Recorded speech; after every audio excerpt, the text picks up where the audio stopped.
ये मेरी ज़िंदगी की सबसे पहली मेमोरी है जो मुझे बहुत क्लियरली याद है आज भी। बात ये है कि मैं फर्स्ट स्टैंडर्ड में था, मेरी मॉम हॉस्पिटल में थी और हम ना उन्हें खाना देने जाते थे। ठीक है, मैं आगे डिक्की पे बैठता था डैड के साथ। तो डैड बाइक चला रहे हैं, मैं डिक्की पे बैठा हुआ हूँ और हम कोई दुकान पे रुके कुछ लेने के लिए।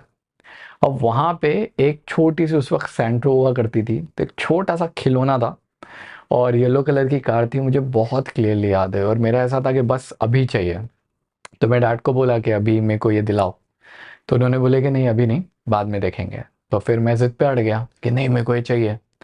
तो उसके बाद में जब हम बाइक पे बैठे, तो जब हम जा रहे थे तो मैंने अब्बा को बोला कि मुझे वो खिलौना चाहिए। बार बार 2-3 बार बोला। अब मेरे डैड भी टीचर है, तो उन्होंने उस हॉस्पिटल के आगे गाड़ी रोके जहाँ पे अब खाना देने जा रहे थे। सेकंड फ्लोर पे मम्मी एडमिट थे। तो वो गए और उन्होंने जब जा रहे थे, जब मुझे बोला कि अभी तू सोच, क्या तुझे सच में ये खिलौना चाहिए? अगर जब तक मैं वापस आता हूँ, अगर तुझे सच में चाहिए तो मैं तुझे दिला दूंगा। वो गए ऊपर, थोड़ा डॉक्टर से बात की, थोड़ा टाइम लगा।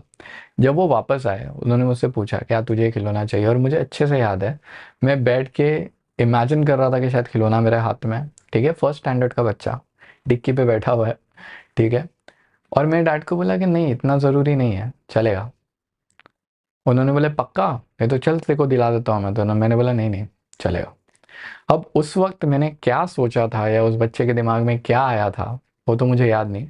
लेकिन ऐसी जो प्रॉब्लम हम डेली फेस करते हैं ना, अभी एक कमेंट आया था कि भाई मैं पूरा दिन कार्स के बारे में सोचते रहता हूँ, तो ये जो माया है इससे कैसे निकले, या हम इसे मटेरियलिज्म भी बोल सकते हैं अगर किसी और अल्फाज में बोलना चाहे तो। अब यहाँ पे कुछ पॉइंटर्स है जो आपको सोचने में हेल्प करेंगे। सबसे पहले देखिए, ये आप है और ये जो भी पोजेशन, अब पोजेशन के अंदर मैं सिर्फ चीज़ें नहीं ले रहा हूँ, सिर्फ पैसा नहीं ले रहा हूँ। सारे पोजेशन, हम कोई लोगों से अटैच हो जाते हैं या हम कुछ चीज़ चाहते हैं, ये सारे पोजेशन आप यहाँ पे लिख सकते हो। ठीक है, अब पोजेशन के बारे में तीन चीज़ें हैं। सबसे पहला, जब हम किसी चीज़ को देखते हैं ना और बोलते हैं कि ये इतनी ज़रूरी नहीं है, तो क्यों इतनी ज़रूरी नहीं है, उसमें सबसे पहला जो एक पॉइंट है वो है इम्परमानेंस का। देखो, अगर हम ये समझने लग जाए कि ये चीज़ जिसके पीछे हम एकदम पागलों की तरह भाग रहे, बॉस, ये हमेशा नहीं रहने वाली। पोजेशंस को एक इसमें ये भी रिलेट किया जाता है, और पर्टिकुलरली आज का टॉपिक जो है वो इस बुक से भी उठाया हुआ है। तो अगर मैं पढ़ूँ ना, तो इसके अंदर लिखा हुआ है कि treat it like a breaking glass, a breakable glass. आपके पास एक ग्लास का कोई सामान है जो कल टूट भी सकता है। तो आप ये मत सोचो कि अगर पोजेशन आपके पास आ गया तो हमेशा आपके पास रहने ही वाला है। पोजेशन का नेचर नहीं है वो। किस्मत अगर चाहेंगे तो लेके चले जाएंगे, फिर भले पैसा हो, कार हो, जो भी हो। तो सबसे पहली जो समझने की चीज़ है वो ये है कि इम्परमानेंस है। ठीक है, अब इसके लिए है ना, मुझे पता है ये बोल के इतना कन्विंसिंग आपके दिल में भी अभी लग नहीं रहा होगा आपको। ठीक है, अगर स्माइल आ रही होगी तो ठीक है, एक्नॉलेज कर लेना। तो इसलिए सोचो कि वो कार आपके पास है। ठीक है, जो भी पोजेशन है, मैकबुक लेनी है, आईफोन लेना है, कोई नई चीज़ चाहिए, सोचो, इमेजिन करो कि वो चीज़ आपके पास आ गई। अभी जो आप इतना इम्पेटस उस पर डाल रहे हो ना कि नहीं मेरे को ये चीज़ चाहिए, ये आ गई तो मेरी ज़िंदगी चेंज हो जाएगी, क्यों डालते हैं हम इतना इम्पोर्टेंस?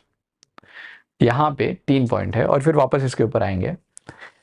इंसान पोजेशन के पीछे भागता क्यों है? इंसान पोजेशन के पीछे इसलिए भागता है कि उसको ऐसा लगता है कि इससे पावर आ जाएगा मेरे पास, इसलिए मैं सोशली इंप्रूव हो जाऊंगा कि देखो मेरे पास ये शर्ट है या ये गाड़ी है या ये फ़ोन है। और एक हिसाब से सिक्योरिटी, ये थोड़ा वैलिड पॉइंट है कि हाँ चीज़ सिक्योर हो जाए। अब ये सब जो है ना, ये कंट्रीब्यूट करते हैं एक कॉन्सेप्ट में जिसका नाम है हेडोनिक ट्रेडमिल। ये बहुत इंटरेस्टिंग कॉन्सेप्ट है। ये कॉन्सेप्ट ये बोलता है कि जो भी आपका लेवल है ना, जैसे ही आप उस पर पहुंचे, आपका ड्रीम अचीव हुआ, तो थोड़ी देर के बाद है ना वो बेस लाइन बन जाता है। जैसे एग्जाम्पल है कि आप एक आर्टिस्ट है, आप मुंबई में नए नए रहने आए हो और आप सोच रहे हो कि यार खुदा कैसे भी करके एक वन रूम किचन दिला दे। आपका वन रूम किचन हो गया, तो अब दिल क्या चाहता है? 1 BHK, फिर 2 BHK, फिर मे बी पेंट हाउस, फिर मे बी बंगला। ये जो है ना, ये कभी रुकने नहीं वाला है।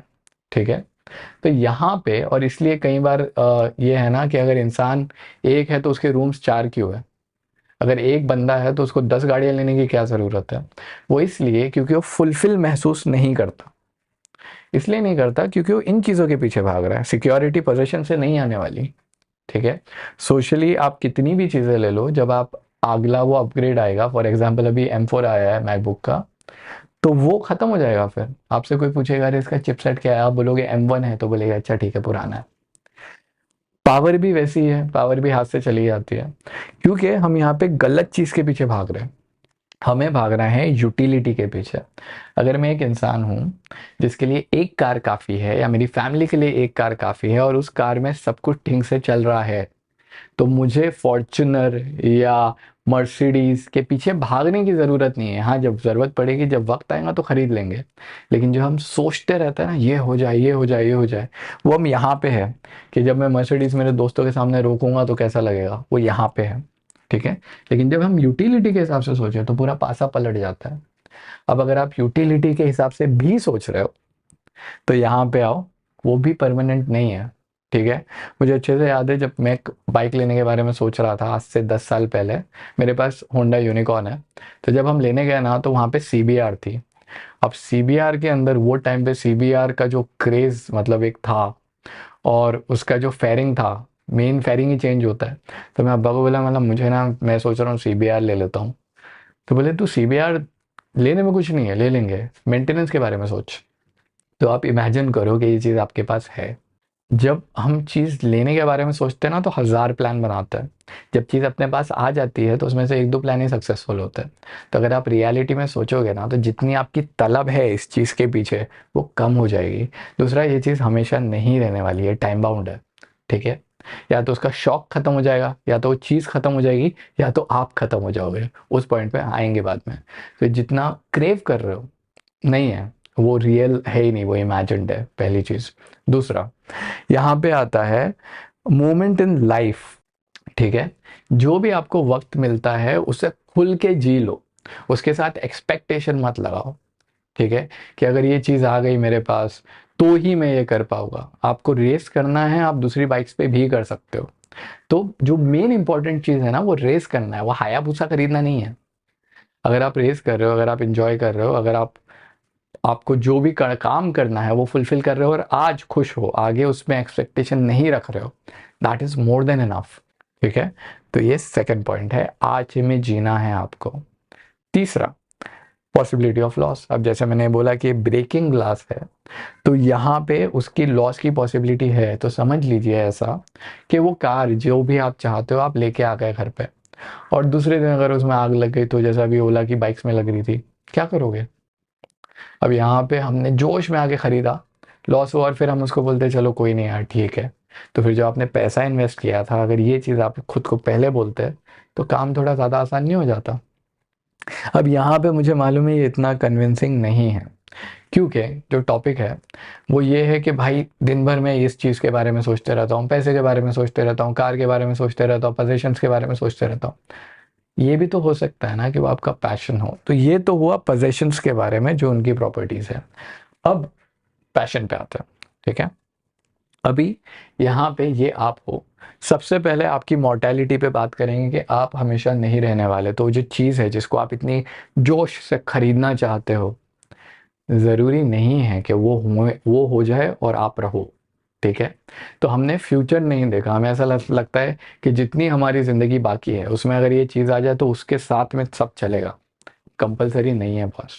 और जब आप अपनी मॉर्टेलिटी को अंडरस्टैंड कर लोगे ना, ये इस बुक के अंदर भी लिखा हुआ है कि जो एक टाइम पे ना रोमन्स का पूरा एक जैसा फेयर होता है, तो लोग होते थे, पूरा सर्कस होता था, पूरे लोग भरे हुए होते थे, और उसके अंदर एक परेड चलती थी। अभी वो ग्लैडिएटर में देखने मिलेगी आपको, जब एम्परर आता है, एम्परर के पीछे कान में एक आदमी उसको बोलता होता था कि याद रखना कि तुम मॉर्टल हो। ठीक है। एक बंदा होता था साइड में, और लोग उसको नोटिस नहीं करते थे। जब एम्परर ये एक्सपीरियंस कर रहा होता था, ठीक है, तब एक बंदा उसके कान में बोलता था कि आप मॉर्टल हो, ये सब खत्म होने वाला है। ठीक है। तो इसे देखो, इसे लिव करो, लेकिन दिमाग पे चढ़ने मत दो। हम चीज़ खरीदने से पहले उसे दिमाग पे चढ़ने देते हैं। ठीक है। दूसरी चीज़, आप चाहते क्या हो? फॉर एग्जाम्पल, जैसे हर चीज़ ना एक यूजुअली एक सिंबल होता है। फॉर एग्जाम्पल, एप्पल अमेरिका का सिंबल है। मैं चाहता हूँ, मैं ये नहीं चाहता कि मैं एप्पल खरीदूँ, मैं चाहता हूँ कि लोग मुझे देखें और ये सोचे कि यार इसके पास एप्पल, इसके पास तो बड़ा पैसा है। ठीक है। मैं अभी फनीली इनफ मैं सोच रहा था कि मैं मेरी जो मैकबुक है ना उस पर स्टिकर डाल दूंगा कि फाइनली मैं अमीर हो गया। ट्राई कर सकते हैं, कोई प्रॉब्लम नहीं है। तो यहाँ पे आप चाहते क्या हो? क्या ये कार आपका पैशन है? क्या ये आप लोगों को दिखाने के लिए कर रहे हो? क्या ये यूटिलिटी के लिए कर रहे हो कि आपको स्पीड पसंद है, कि आपको भगाना पसंद है, या ये आपके लिए फ्रीडम मीन करता है? ये क्या मीन करता है? ठीक है, या ये आपके लिए स्टेबिलिटी मीन करता है? इसका मतलब क्या है? अगर आप मतलब तक पहुंच गए ना, तो कई बार ऐसा होता है कि वो चीज़ आप कहीं और से भी अचीव कर सकते हो। ठीक है, फॉर एग्जाम्पल मेरे पर्सनली ये मेरा है कि मुझे ना कार बहुत स्टेबल चीज़ लगती है। कि अगर घर आ गया अपने पास, अगर अपने पास कार आ गई, तो यार आराम से, मतलब वो होता है ना कि इंसान एकदम सेल्फ इंडिपेंडेंट हो जाता है। ठीक है, सेल्फ डिपेंडेंट हो जाता है, दूसरों से इंडिपेंडेंट हो जाता है कि अब कोई टेंशन नहीं, अब मेरी कार है। और मेरा मतलब एक फेवरेट ये है कि कार को रोड पे साइड में लगा के सुकून से उसके अंदर बैठो और फिर मेडिटेशन करो या जो भी सोच रहे हो वो करो। अब ये चीज़ अचीव करने के लिए, ठीक है, महंगी कार खरीदने की ज़रूरत नहीं है, मैं नॉर्मल कार भी खरीद सकता हूँ। लेकिन हम कैसा सोचते हैं कि एक जीप होगी, मे बी थार टाइप होगी, 5 डोर टाइप, उसमें बैठेंगे। लेकिन आप जो अचीव करने की कोशिश कर रहे हो वो कुछ और है। वो टाइम पे जब वो यूटिलिटी होगी ले लेना, जब पैसा आएगा सोचना भी मत लेने से पहले। लेकिन अभी सोचो कि आप जो भाग रहे हो क्या वो ज़रूरी है। अब यहाँ पे एक बहुत इंपॉर्टेंट पॉइंट है और वो है तीसरा, अपने पैशन को चैनल करो। अभी हमारी बिल्डिंग में ना जो हमारी ट्यूशन टीचर थी, उनके एक बेटे थे, है अभी भी, राहिल भाई नाम था उनका। ठीक है, अभी वो लोग शिफ्ट हो गए। राहिल भाई मतलब वो एक पूरा स्टड बंदा था। ठीक है, दिखने में कूल, बिहेवियर में ऑसम, बात करने में मतलब उसका कम्युनिकेशन स्किल्स एकदम हाई लेवल पे। तो जब हम उनके घर में जाते थे ना पढ़ाई करने, तो उनकी दीवारों पे, और ये धूम के पहले की बात है जब धूम रिलीज नहीं हुई थी, उनके दीवारों पे ना बाइक्स के पोस्टर्स हुआ करते थे। ठीक है, बाइक्स और कार्स भी, लेकिन बाइक ज़्यादा हुआ करती थी। अब जैसे जैसे हम बड़े हुए, तो उन्होंने केटीएम ली थी। और मतलब वो पहला बंदा था जिसके पास मैंने केटीएम देखा था। तो क्या करता था, हमारा ना ये विंग है, इसके बाद एक और विंग है, और बीच में मतलब जैसे दो विंग होते हैं तो जाने का जो रास्ता होता है वो है। वो बंदे की आदत थी, सुबह में उतरेगा, जब हम स्कूल जाते थे, उतरेगा, हेलमेट जाके वॉचमैन के टेबल पे रखेगा। ठीक है, फिर भाई साहब वापस आएंगे, फिर अपनी बाइक निकालेंगे जो यहाँ पे पार्क्ड है, स्पीड में लेके जाएंगे और जाते जाते हेलमेट उठा के पहनेंगे और फिर निकल जाएंगे। अभी उस बंदे ने ऑटोमोबाइल इंजीनियरिंग लिया। ठीक है, उसके बाद में मैंने कुछ साल पहले सुना था कि उन्होंने केटीएम का शोरूम डाले थे। ठीक है, और अभी मुझे कोई बोल रहा था कि वो पिट क्रू में है, कोई कंपनी है, कोई मोटर स्पोर्ट की कंपनी है, उसमें पिट क्रू में है। तो ऐसा भी हो सकता है ना कि जो आपका ऑटोमोबाइल का प्यार है, जो आपको ऑटोमोबाइल इतना अच्छा लगता है, कार्स इतनी अच्छी लगती है, तो उसको चैनल कर लो ना यार। अगर कार्स अच्छी लगती है तो कार्स के बारे में पढ़ो, खोद डालो उसको पूरा, कि आपको कार्स चलाती भी आती है, आपको कार्स की डिजाइनिंग के बारे में पता है, आपको कार्स के इंजन के बारे में पता है, आपको अलग अलग मॉडल्स के बारे में पता है, आपको जो स्क्रू नट जहां पे लगता है पता है। अगर ये आपके पास है और अगर आपका ये पैशन है, तो फिर जिंदगी तो वैसे भी आसान हो गई ना, क्योंकि you will be working at a very good salary. अगर आप इसमें इंजीनियरिंग करते हो, इसमें पढ़ते हो, आपका इतना पैशन है, तो फिर ये बुरी बात किधर हुई कि मैं कार्स के बारे में सोचते रहता हूँ? मैं तो बोलता हूँ और सोचो। मेरे साथ सेम होता है, मैं पढ़ाने के बारे में सोचते रहता हूँ, दिमाग के अंदर वो रील चलती रहती है कि ये चैनल ऐसे होगा, ये कॉन्सेप्ट ऐसे जाएगा। कोई बुरी बात नहीं है वो हमको हमारे पैशन में, हमारी जो लाइफ है, जो हमारे, फॉर एग्जांपल जो आपके कंपटीशन में दूसरे इंजीनियर्स है जिनका और कुछ पैशन है, फॉर एग्जांपल बंदा जॉब से आया वो फीफा खेल रहा है, ठीक है, बुरी बात नहीं है। आप जॉब से आए, आप किसी की टेस्ट राइड लेने गए या ड्राइव लेने गए या इंजन खोल के देख रहे हो, तो दूसरे दिन जब जॉब पे जाएगा तो ज़्यादा क्वालिफाइड कौन होगा या ज़्यादा ट्रेंड कौन होगा? आप। तो अगर आपका कोई ऐसा पोजीशन में पैशन है, तो बुरी बात नहीं है, उसको आप मटेरियलाइज कर सकते हो, और फिर जो गाड़ी लेनी है, इवेंचुअली एक टाइम पे आपके पास इतना पैसा आएगा कि आप वो गाड़ी ले ही लोगे। ठीक है, अब ये रही पैशन की बात। ठीक है, गो डीप इनटू इट।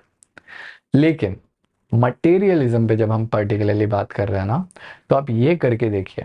ठीक है, आई होप अभी जो मटेरियलिज्म का एक थोड़ा सा भूत चढ़ गया था दिमाग पे वो थोड़ा कम हुआ होगा। और ये एक आखिरी शेर है, ये बस मूड हाइप करने के लिए है कि अगर अभी भी आप डाइसी हो थोड़े कि यार वो आईफोन खरीदने का अभी भी दिल हो रहा है, ठीक है, मतलब सोशली हो रहा है, उसके अंदर मेरे को डीप नहीं जाना, मुझे भी पता है ये ट्रांस इम्परमानेंट है, लेकिन फिर भी यार एक बार आईफोन चाहिए ही चाहिए। और उतने पैसे नहीं हैं या लोन लेके लेने वाले हो तो प्रॉब्लम है बॉस। ठीक है, उसके लिए ये शेर सुनो, शायद आप उस मूड में आ जाओ जहां पे आप इस चीज को समझ पाओ। साहिर लुधियानवी साहब का है, ये महलों ये तख्तों ये ताजों की दुनिया, ये इंसा के दुश्मन समाजों की दुनिया, ये दौलत के भूखे रिवाजों की दुनिया, ये दुनिया अगर मिल भी जाए तो क्या है। हर एक जिस्म घायल, हर एक रूह प्यासी, निगाहों में उलझन, रगों में उदासी, ये दुनिया है या आलम बदहवासी, ये दुनिया अगर मिल भी जाए तो क्या है। यहाँ एक खिलौना है इंसान की हस्ती, ये बस्ती है मुर्दा परस्तों की बस्ती, मतलब जो मुर्दा लोगों को पूछते हैं, मतलब इंसान जब रहा उसकी कोई कदर नहीं है, मरने के बाद उसकी याद होती है। यहाँ पर तो जीवन से है मौत सस्ती, ये दुनिया अगर मिल भी जाए तो क्या है।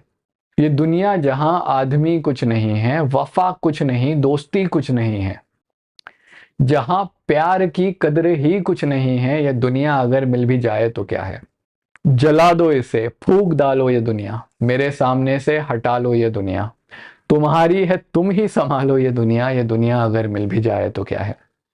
सो आई होप थोड़ी सी लाइफ में ईज आ गई होंगी, हो जाए तो दुआ में याद रखना। अगले वीडियो में मिलता है।